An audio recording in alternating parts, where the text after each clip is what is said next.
እናንተ ስራዬ ነው የምታወራው? አዎ የጠፋው ባልሽን መስለንሽ ነው?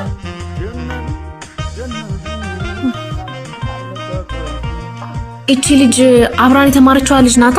አርግዛ ነው መሰለኝ። ምን ነክቷት ነው? ይሄኔ ከአንድ ወንድ ጋር ስትንዘላዘል ነው ካገኘችው ጋር የተጋደመች። ይሄኔ እኮ አንዱ ክዷት ነው። ስራዬ ነው የምታወራው? አዎ የጠፋው ባልሽን መስለንሽ ነው? ሰሚያለሽ? የተከበርኩ ባለ ትዳር ነኝ። እሺ እውነት ቻቻ መጣ። ሰዎች ተመችቶሻል? ደግሞ ምን ሰው ላስታውቃችሁ፣ ባለቤቴ ናት። ተዋውቋት። ኧረ በደምብ ተዋውቀናል። ጓደኞቼ ናቸው። ውዷና እንቋ ሚስት ያልኳችሁ እሷ ነች። በቃችሁ፣ ይመቻችሁ። Ha ha ha!